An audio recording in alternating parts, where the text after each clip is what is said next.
Draft Bible Podcast Network, part of Sports Illustrated, giving you daily NFL Draft, Dynasty, and Devy Fantasy Football podcasts.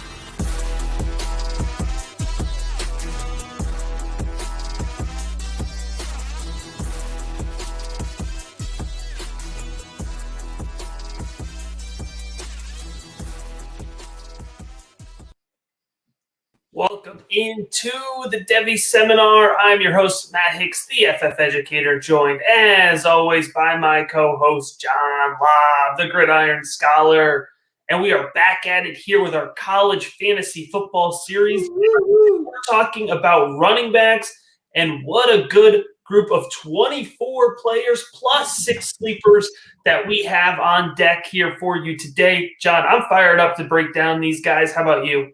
I'm totally fired up. I realize today, Matt, we are 38 days away from kickoff of the football season. Remember, everyone who plays college fantasy football, even though it's labeled week 1 for college fantasy football, we tend to call it week 0. So I believe there are 6 games on the slate. So that opening weekend of August 28th, those games do not count in your standings. So as an example, UCLA is playing Hawaii, which I'm fired up for to see the run and shoot of the Rainbows against the Bruins, but those stats aren't going to count. But I can't wait for kickoff, and my Huskies are playing that weekend. I think we're going to get smacked by Fresno State, but I get to see the Huskies after 2 years, Matt. But let's talk running backs today. Absolutely, John. And as a quick reminder for all of our listeners, whether you are a diehard college fantasy football player, you want to try it for the first time this year, you're just a Devy player, or you're a dynasty player looking to get a little bit of an edge, a lot of these guys are guys that, John, I've done some tape review on for the 2022 rookie board. And so whether, no matter what level that you're engaging with college football, these episodes are helpful and insightful to you. So, John, let's go ahead and get started here. Number 24. This is a name that I found that folks haven't quite yet picked up on, but I think the Kentucky offense is really going to run through Christopher Rodriguez, and he had some really productive stats coming off of last season. So he's our first guy here at 24. Matt, the Wildcats are going to run Christopher Rodriguez and run him some more. Last year, Terry Wilson was their starting quarterback. And he got benched, and they took him in and out. He was inconsistent. He was more of a runner than he was a passer. Rodriguez kind of took over the offense as the season progressed. He's got NFL size, 5'11", 224 pounds. He is a big boy. And when I was doing my research, I had never heard this, but Kentucky, the nickname of the offensive line is the Big Blue Wall. And if you've watched Kentucky over the last 4 years, Matt, they run the football with Benny Snell. Sorry, that's a Freudian slip. Benny Snell, who now plays for the Steelers. They've been very successful. I do believe this year Rodriguez should get over 1,200 yards rushing. He's coming at a great value. Love him despite the SEC schedule. The Wildcats are going to try to control the clock with that offensive line and Rodriguez. And if you look at their specific schedule, John, the SEC East is down right now. He's going to get to play Vanderbilt. He's going to get to play a beat-up Tennessee defense, a beat-up South Carolina defense. So oftentimes you could be scared off of SEC backs when you're talking about big production, but the offense with a new quarterback is going to run through him. And the defenses, although they're still tough SEC defenses, aren't going to be quite as hard as you might expect. But now this is an interesting one, John. There's a few names that people like over there at Arizona State. And, of course, a lot of volatility with the coaching staff and the recruiting violations. But there's a lot of reason to be excited about Rachaad White. Absolutely. I do believe the Sun Devils are loaded, Matt. Herm Edwards and the staff, a little shaky maybe, have done a good job bringing players into the program. We're going to find out what happens down the road. But as of now, we don't have any sanctions. There's no games canceled. It looks like it's good to go. It might affect 2 seasons down the road, but not this year. Lots of backs. We know Jaden Daniels we talked about. I like this football team. Rachaad White, Matt, he averaged 10.5 yards per carry. Let me repeat that. 10.5 yards per carry. He's a JUCO transfer. So I think he's off the radar of a lot of players and college fantasy football fans because they believe that, he's a JUCO. He must not be a dynamic back. Matt, there's two ways to judge college fantasy football backs, similar to the NFL. You can have volume and opportunity, or you can be so darn efficient. Rachaad White is so darn efficient. He averaged 18.9 yards per reception. He is a home run waiting to happen. He's not going to have the 25 touches a game. But Matt, he will, with his 14 to 17 touches, he should gain over 100 yards each week with a touchdown. I like Rachaad White a ton. Absolutely, John. Here, coming in at number 22, we're going to go all the way out west, as far west as I think we could go here. And we're going to go to Hawaii's Rainbow Warriors here. Calvin Turner, 6'1", 195, and a dual threat back, John. I'm a big fan of Calvin Turner.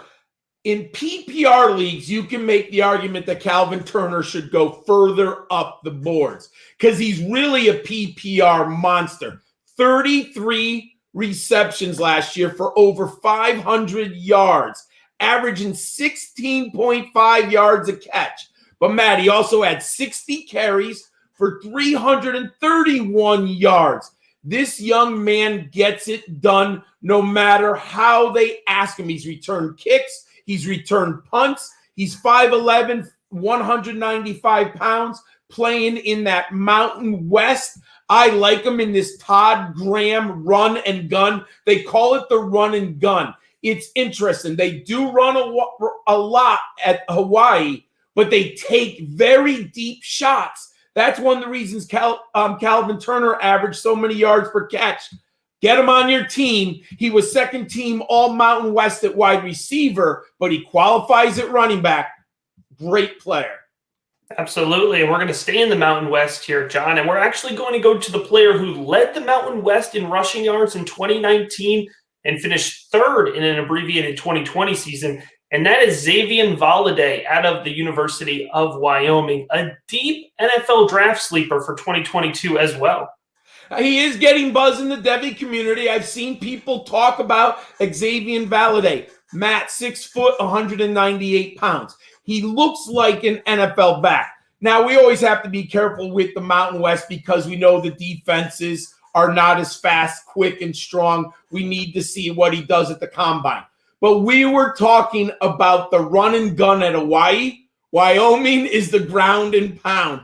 I know they had Josh Allen, my friends, but they had Brian Hill, who plays with the Falcons when Josh Allen was on that campus. They like to run the football. Their defense is one of the most underrated defenses in the country. The Cowboys like to shorten possessions, shorten the clock. So I love the contrast of the Cowboys and the Rainbows. That's what I love about college football. And Xavian Valladay is going to get a boatload of opportunity, touches. He is used in the receiving game. Matt, he had 24 receptions for 316 yards last year. Valladay is a player you want on your team.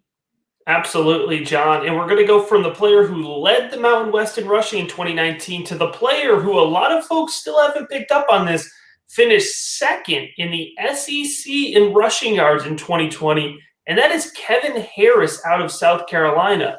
Now, there's a lot of buzz around Kevin Harris and Marshawn Lloyd potentially splitting volume, but at least at this point, John, it seems like Kevin Harris has beat out the highly acclaimed prospect for the lead back job here, at least when it comes to 2021. So it'll be interesting to follow him along this season. Matt, in my 40 years of watching college football, I've never seen an SEC running back so disrespected as Kevin Harris. He led the conference in rushing last year, people. Kevin Harris. I understand we could debate his NFL potential. People have different views. He is kind of a little bit of a grinder. He's between the tackles. He's not the most elusive back or the slippery back.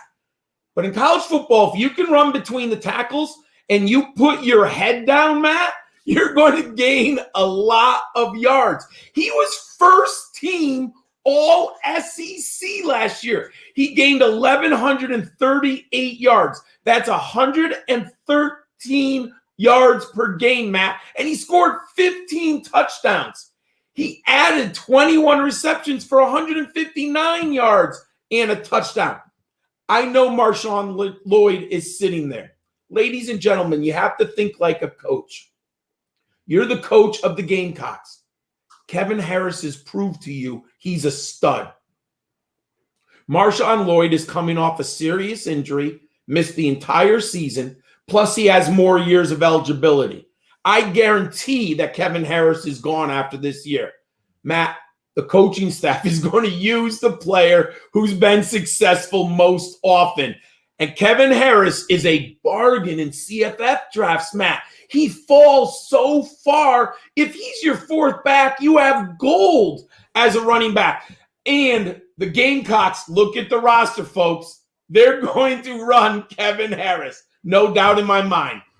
Yeah, it's a really interesting situation in South Carolina. And, John, you make up a great point here. You have to be able to pull the NFL draft analysis outside of it. Yes. I've done 12 evaluations on running back so far for summer scouting, and I got to tell you, Kevin Harris is number 12. I don't think he projects to be an NFL draft selection. Day 3, I think, is probably his best-case scenario. However, you look at this situation, new head coach and Shane Beamer coming in. He's got to revamp the offense. He's got a brand new young play caller in Luke Doughty, expected to be the starting quarterback, and not a lot of great developed wide receiver weapons. They're going to be running the ball. They're going to be trying to hold off some of these more high-flying offenses that they're going to face. So I do think even if Lloyd gets involved, there should be enough left over for Kevin Harris to still be relevant. And Matt, you mentioned it. He's in the SEC East. And the SEC East is a little down. Same with Christopher Rodriguez. Absolutely. Yep, absolutely. So, John, we're going back to a league leader here. It's literally in his name. It's Cameron Peoples out of Appalachian State. Led the Sun Belt in rushing yards last season, 1,124 rushing yards, and another 12 rushing touchdowns certainly doesn't hurt.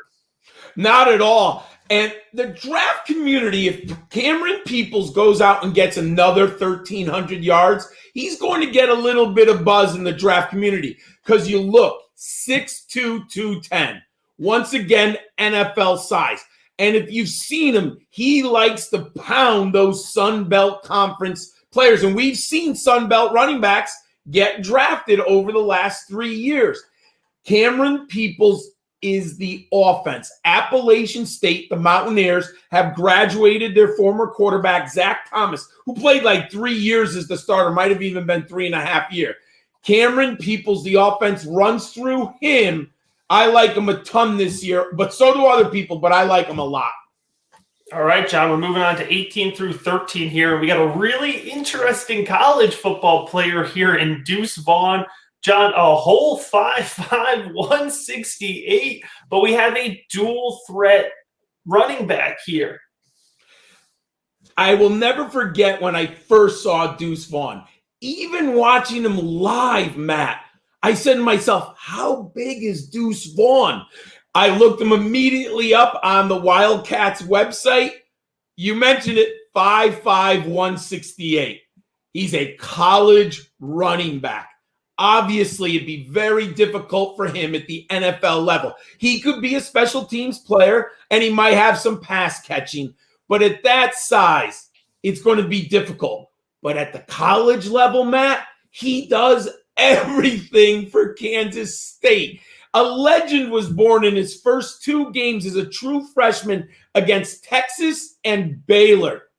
In those 2 games, Matt, he had 227 yards rushing, had 7 catches and 64 yards receiving and 5 touchdowns. Deuce Vaughn, we named him Freshman of the Year in college fantasy football last year. a spectacular playmaker who hits home runs. Love him in college fantasy football. And he even gets a bigger bump if you're going full PPR scoring.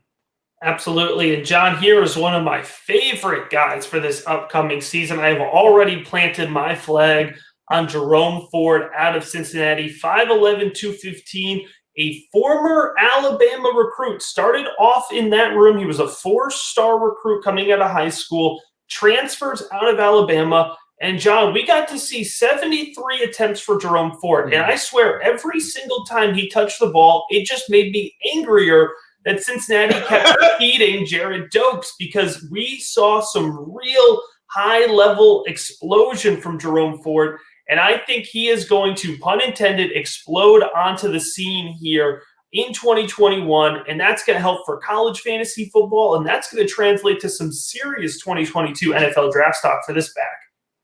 In college fantasy football, you have to be willing, based on your analysis, the scheme, you have to be willing to take a leap of faith. If you're one of those fantasy players who wants to see previous production, Jerome Ford isn't going to pop up the page. This is basically his 4th year in college, and he's a transfer. But he has the skills, and the Bearcats have a very good defense. They have a dual threat quarterback in Desmond Ridder, and they love to pound that ball between the tackles with their big running backs. You mentioned Jared Dokes, who's now with the Miami Dolphins, had a very good season last year. You know what? Jerome Ford just could not get him off the field. Dokes kept producing. But in college fantasy football, you have to be willing to know the coaching staffs, how they use their players, and you have to know the background of the young athlete. At 5'11", 215 pounds, a former Crimson Tide back playing in the American Athletic Conference, Matt, he's going to explode. John, a perfect transition here, talking about scheme and understanding what you're getting with a running back. Jalen Berger comes in here at number 16. You have to understand, first and foremost, that what does Wisconsin like to do? They like to pick one running back, and they like to feed him the ball. Remember how much wear and tear was on Jonathan Taylor's legs. And John, I'm forgetting the Wisconsin back before. Was it Gordon before him? Am I remember that incorrectly?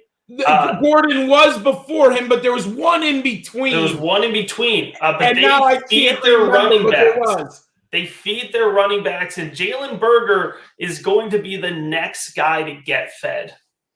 I love watching the Badgers play football. I watch the offensive line. Usually there's not much to watch at wide receiver. And their quarterbacks we can question. They're good quarterbacks for their system, but they don't end up being NFL prospects, even though Graham Mertz might be the exception. Let's see how he develops this year for the Badgers. But when you watch that Badgers offensive line, it is beautiful, Matt.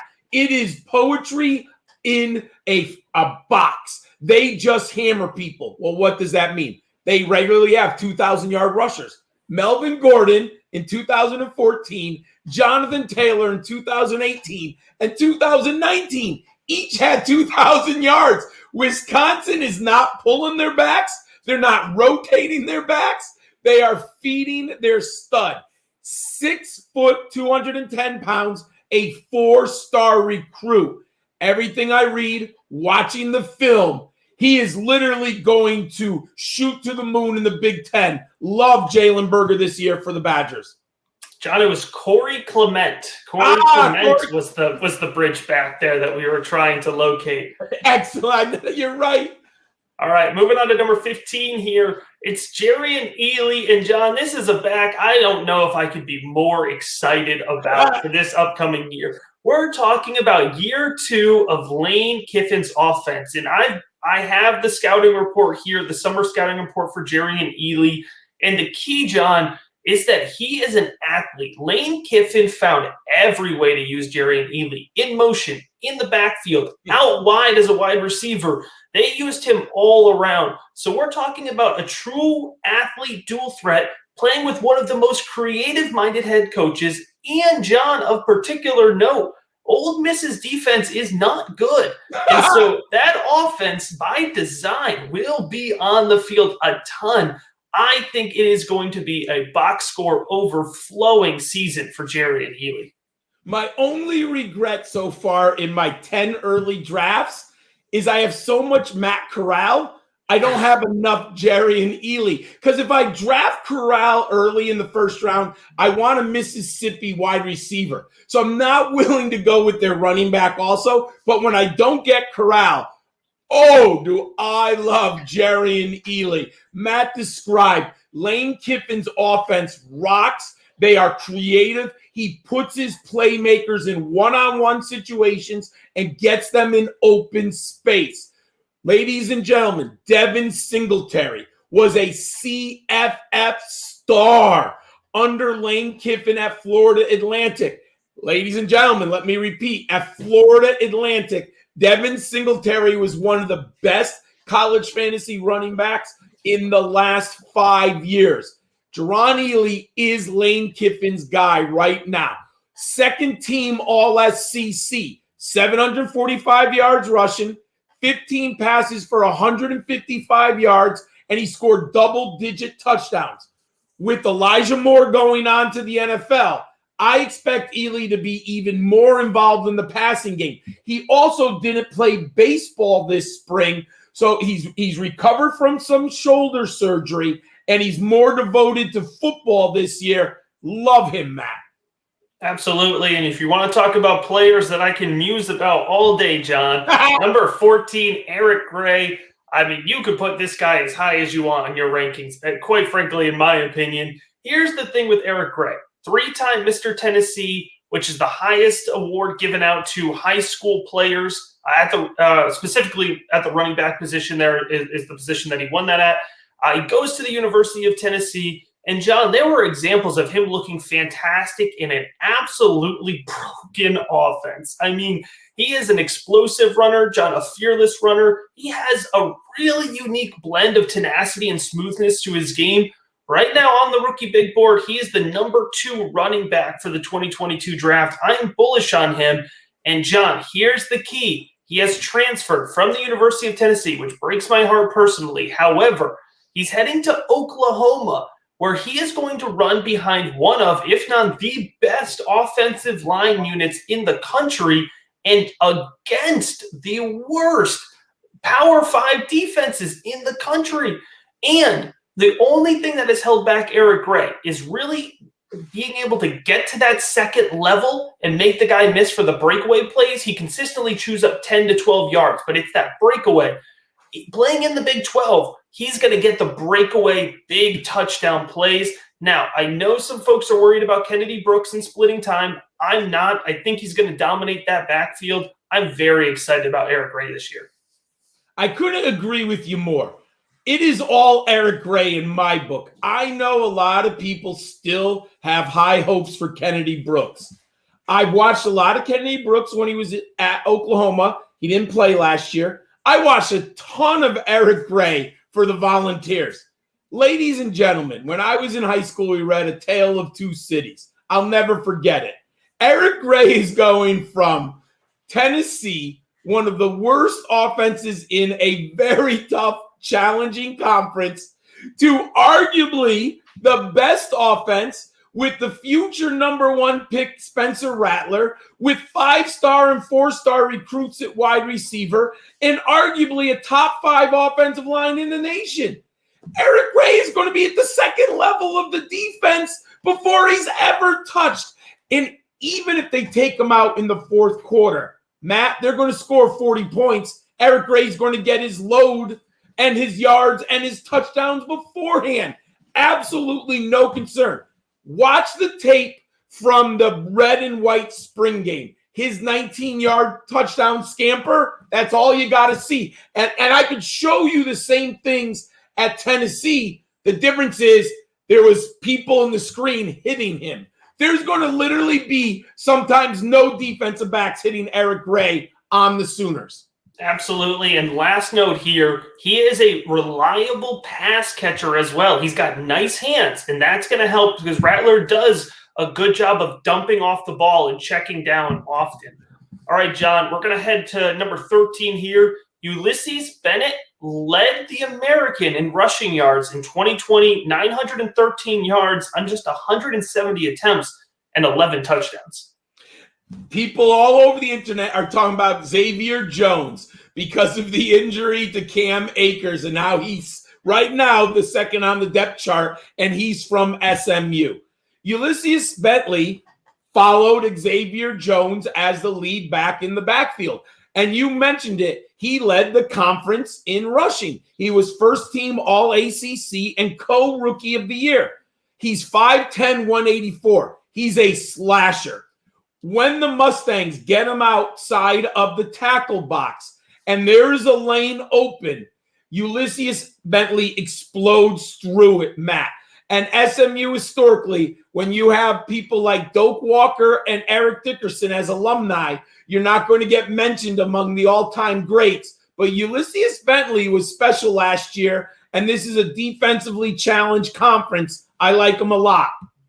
All right, John, moving on to our top 12 backs here. We're going to start with Austin Jones out of Stanford. John, 5'10", 201. Austin Jones had more touchdowns in 9 than games played in 2020 with just 6. Remember, the altered Pac-12 schedule. Tell me what you got here on Austin Jones.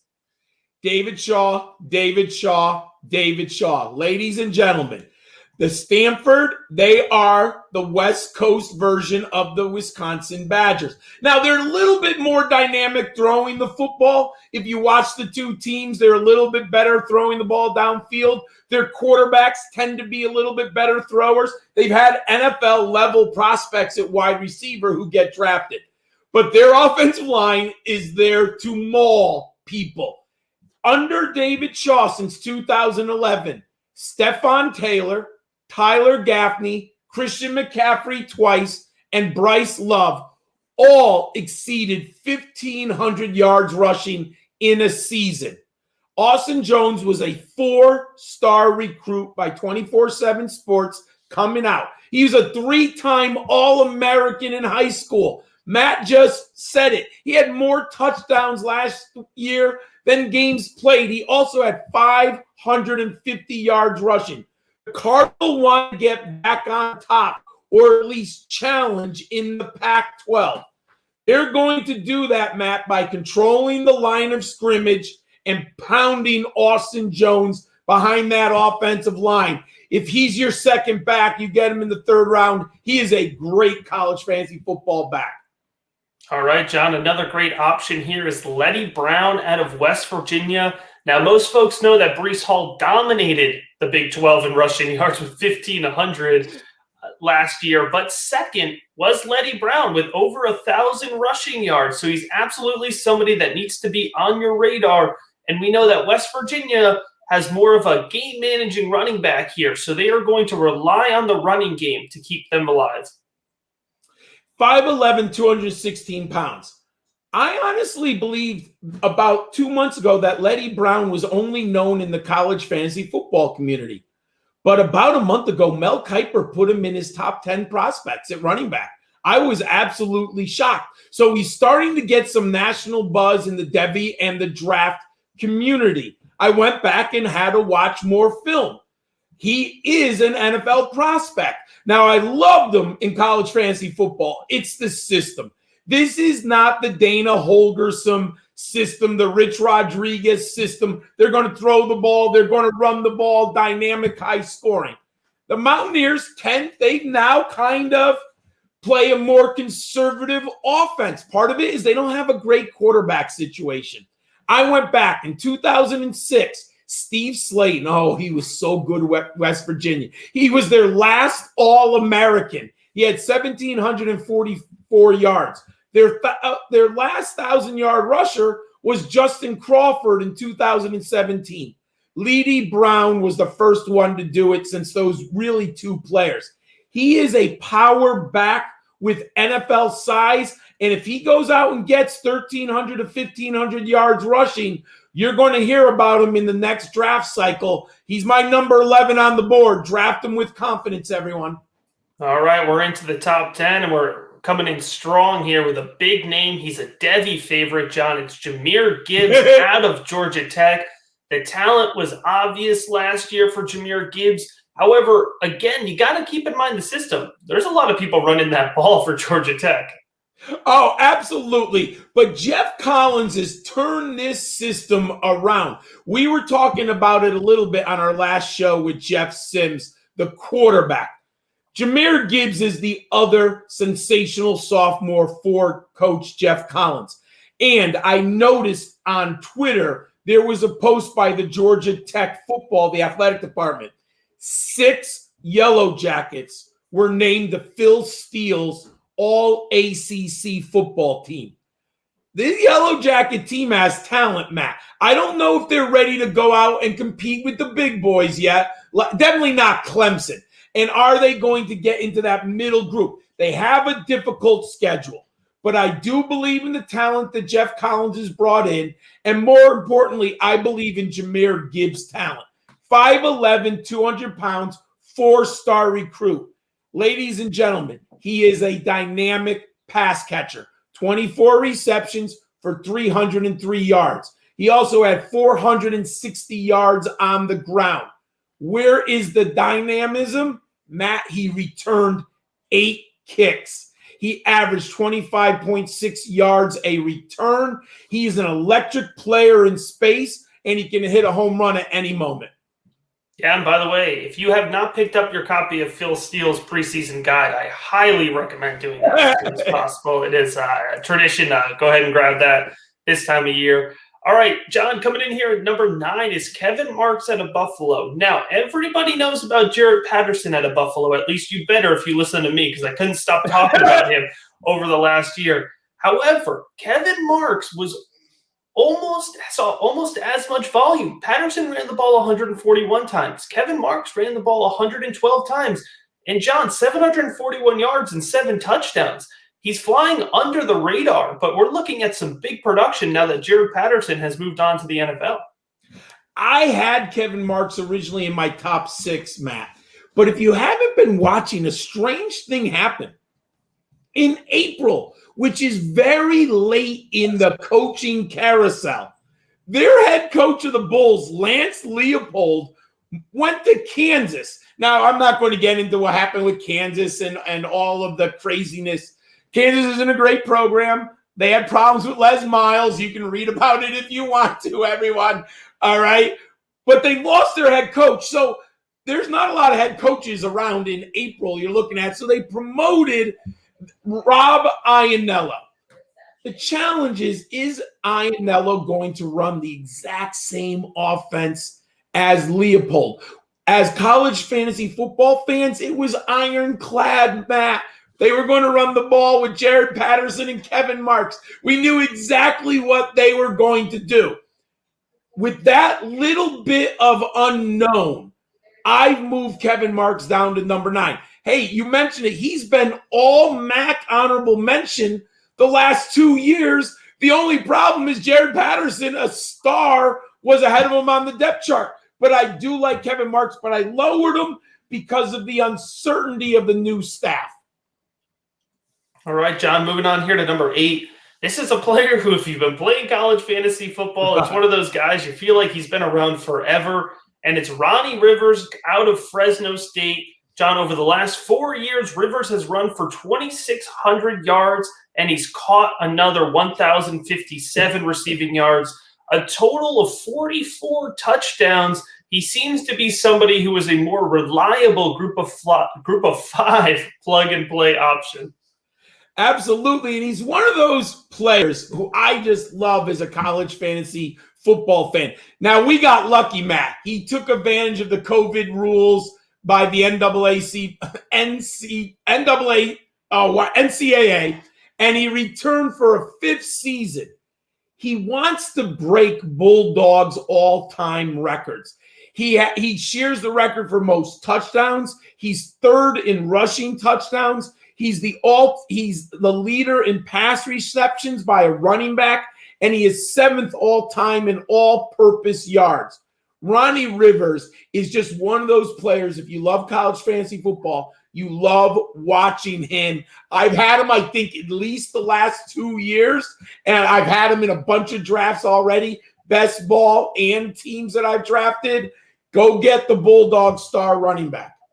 All right, John. And speaking of star running backs, we have Isaiah Spiller coming in at number 7 here, 6'1", 225. And John, he is my number 1 running back going into this season for the 2022 draft. At this point in time, I love his vision. I love his consistencies. He reads the field very well, and he has a very, very clean footwork, great lateral movement. And John, despite the SEC schedule, he is a consistent producer on the field.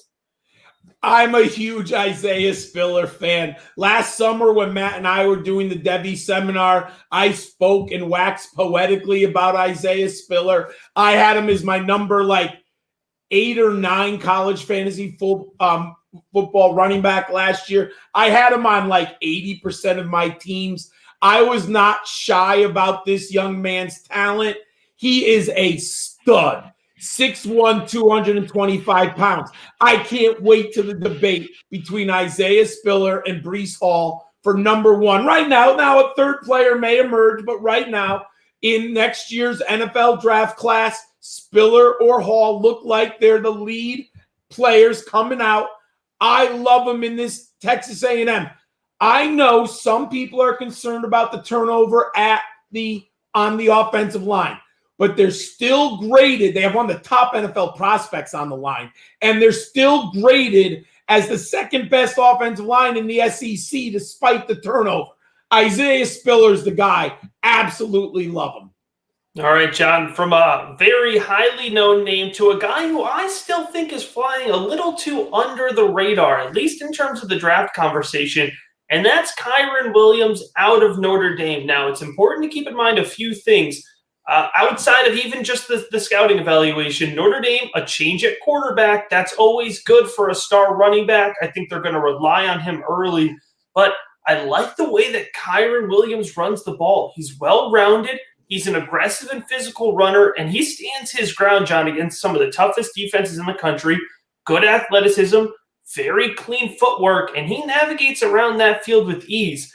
I don't throw player comps out there too much, John, but in terms of the way he runs the ball and in terms of his size, I see a lot of Mark Ingram in the way that he attacks the field.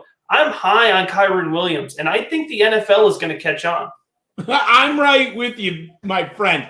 And when I was doing my research this summer, because I have him at number 6, and I want to look at the future draft picks, devy running backs. I mean, it's great because I have an opportunity to do college fantasy football rankings, devy rankings, and I'm looking at NFL prospects right now. I feel pretty good about Isaiah Spiller. I'm way ahead of the normal fan out there, but that's why we have our show, right, Matt? We're way ahead of everyone right now. Kyren Williams does deserve to be in some of the conversation. People love narratives, and it's very difficult for people to get off the narrative. Last year at this time, it was all about Chris Tyree, the incoming freshman. He was going to be the star on Notre Dame.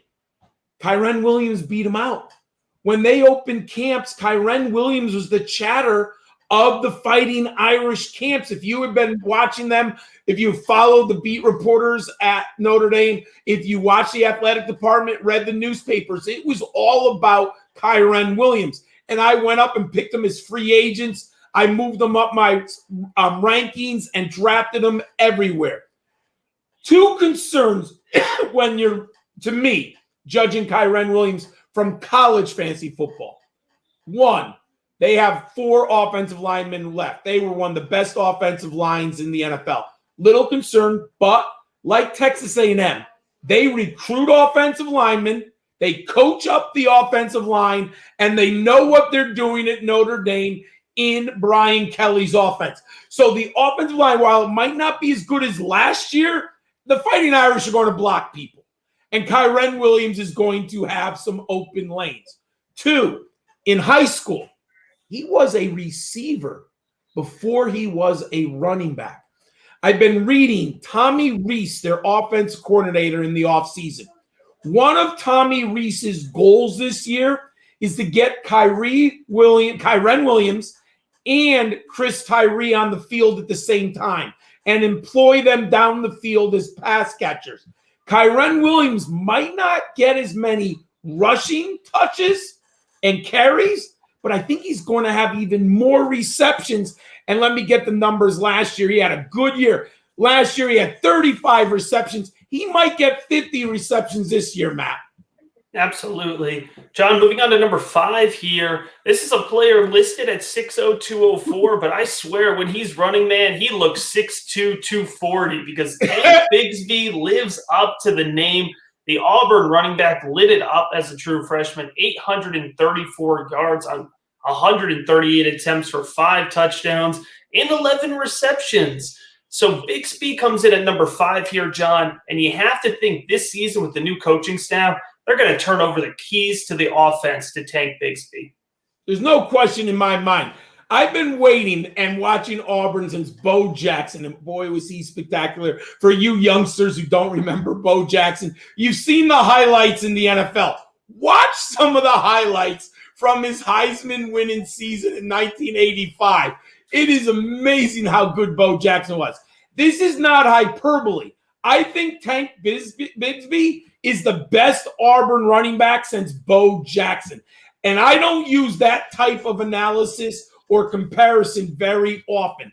He averaged 122 all-purpose yards per game last year.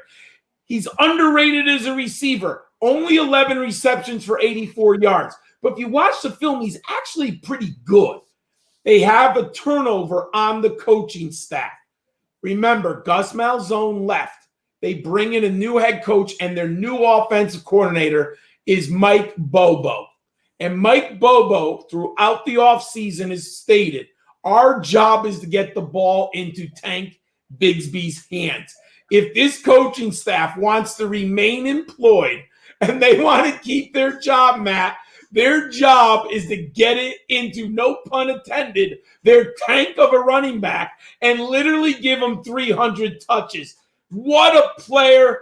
Great college fantasy football running back. All right, John, I'm excited to talk about number 4 here. He's somebody in my summer scouting that really jumped out to me, and that's Mohamed Ibrahim out of the University of Minnesota. Now, he's a compact runner. He's got great burst. He's got good vision. He's really aggressive, John.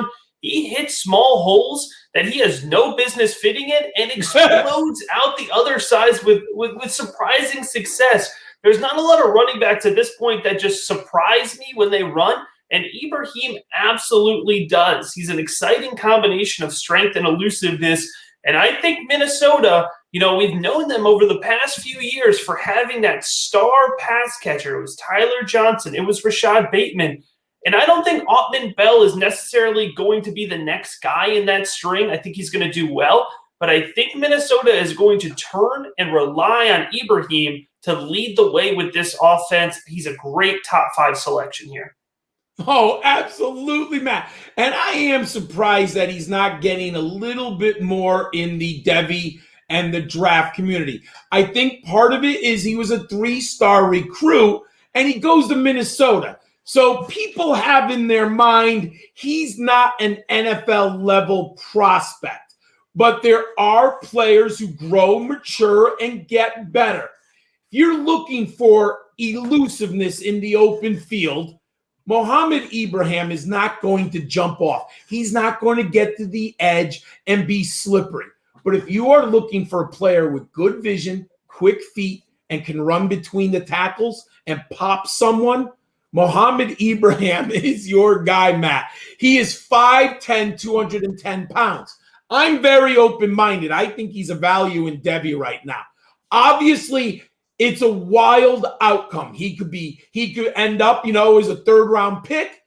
He could end up as a 7th-round pick next year. We're obviously going to have to see his athletic ability, how he does at the combine or at the pro day, whichever he goes to. And we're going to see how he develops this year. But I think he's an underrated draft, prospect who is an absolute stud. He was on pace last year, Matt, for 340 carries in that offense by PJ Fleck. I agree with you. How do you get Tanner Morgan to be better this year and play more efficiently? He was great 2 years ago. He took a big dip last year, you know what you do? You give it to your bruising power between the tackles runner. Love Mohammed Ibrahim. All right, John, moving on here. And by the way, actually, last note here, you mentioned his NFL. I have him pegged as an early day 3 selection. So I don't think he's going to be a big name in this year's draft. And I think he projects to be a running back by committee type guy, a real 2-down back. I'm not convinced about his testing numbers, but I think when NFL scouts see him play this season, they're going to be impressed, and he's going to be on the radar. All right, moving on here to number 3. John, this was somebody in Campus to Canton leagues I drafted everywhere going into last season, and I think folks have started to catch on now, so I'm glad I got ahead of the curve on this. John, I should say I'm sincerely glad I got ahead of the curve here, because we're talking about UTSA's Sincere McCormick, led the Central USA, John. I shouldn't even say that. He dominated Central USA in rushing yards, 1,467 in 2020. The next closest was 889. He also led the conference in rushing with 11 touchdowns.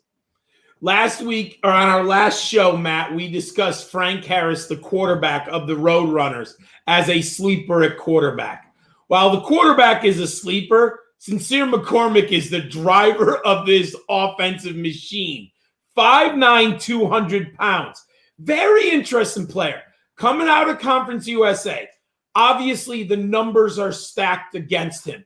But if he has another 1,500-yard season, yet like you mentioned, he had 1,467 last year, he's going to get that Kenneth Gainwell buzz. Now, the NFL didn't draft Gainwell as much as we had hoped, as much as we had thought they would, but Kenneth Gainwell is still a legitimate NFL prospect. He just doesn't have the NFL draft capital. Sincere McCormick could be that player. If he goes out and produces back-to-back 1,400-yard seasons, he's a Doak Walker semifinalist once again. And if UTSA can improve and maybe get to a big bowl game or get some conference buzz, and in college fantasy football, he's number 3 on my board. Draft him with confidence, everyone.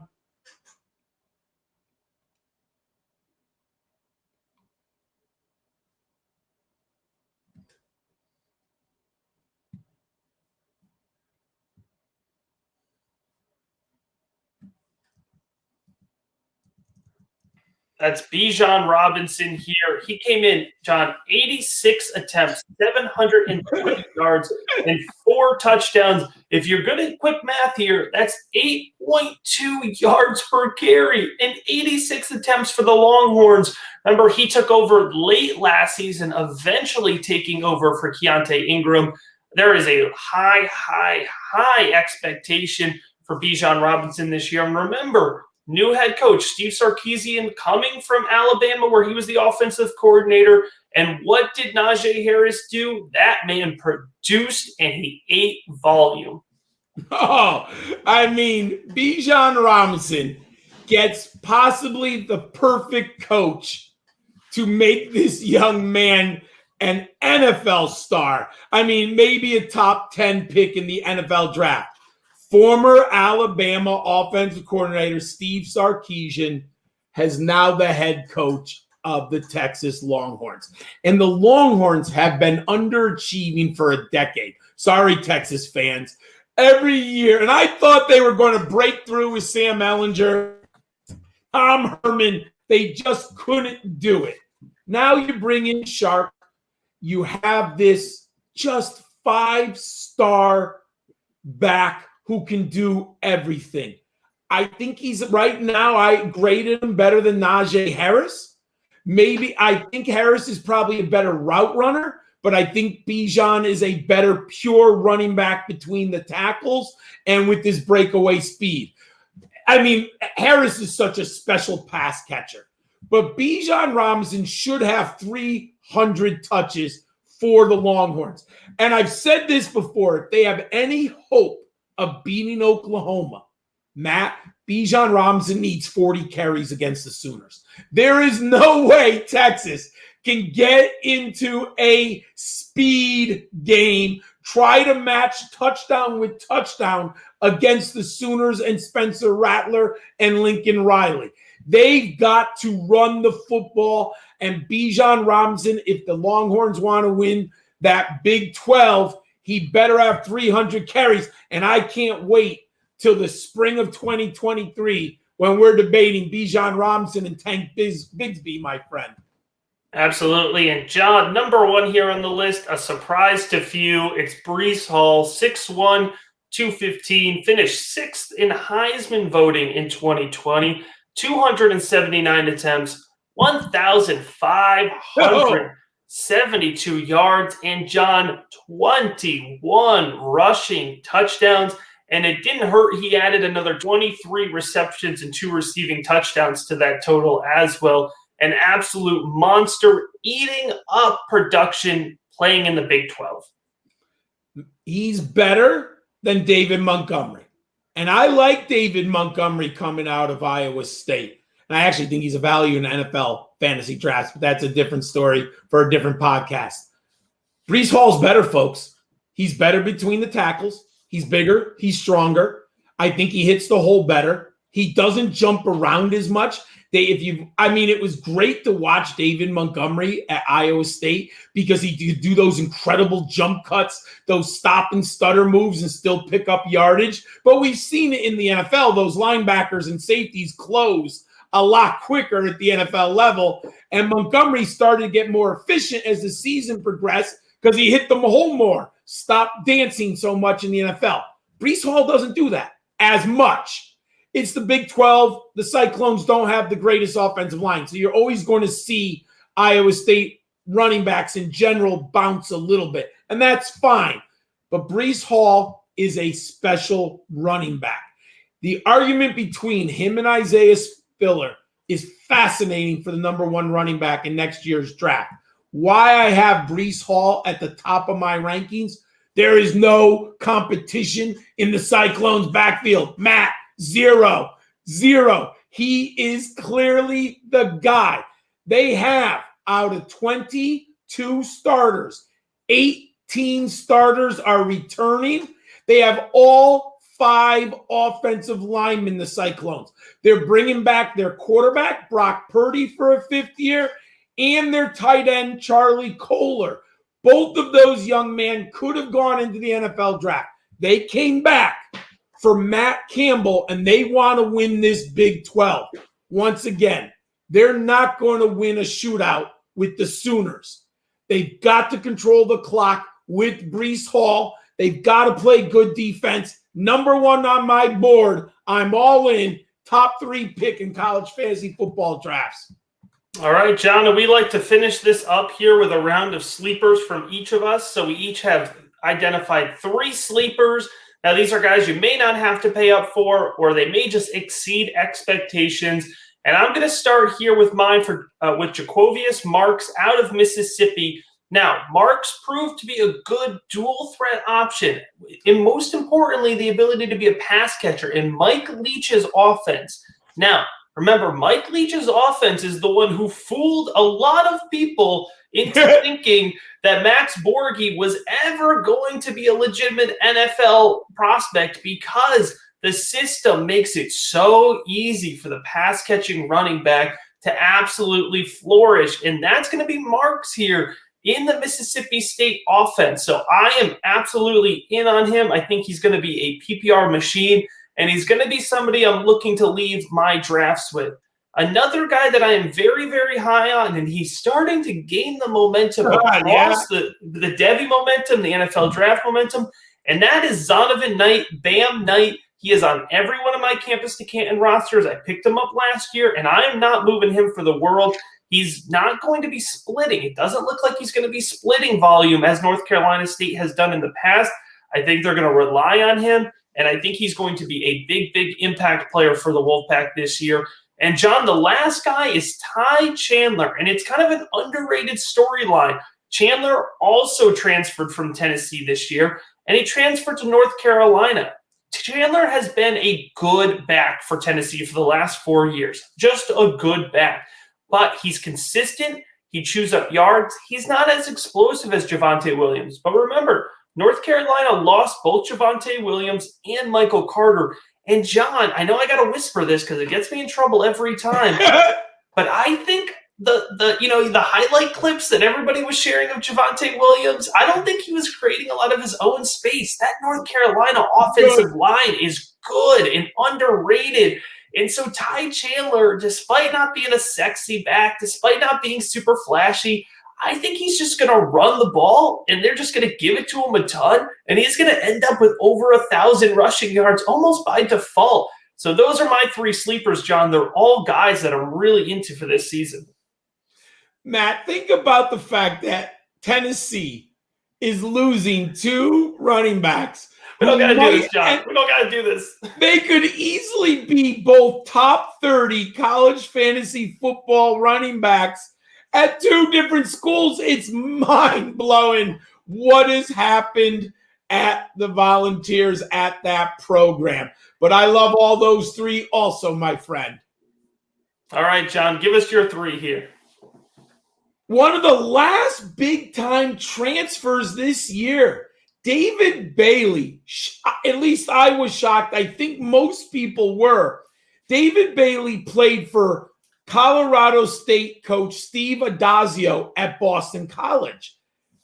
Adazio took over the Rams last year.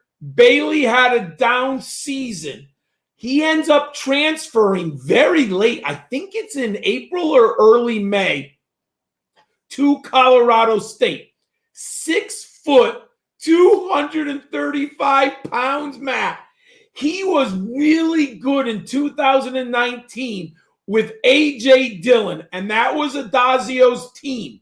He had 844 yards and 7 touchdowns rushing, 5.7 yards a carry, 10 receptions in Adazio's offense. Last year, he only had 503 yards rushing, 8 receptions with the new coaching staff.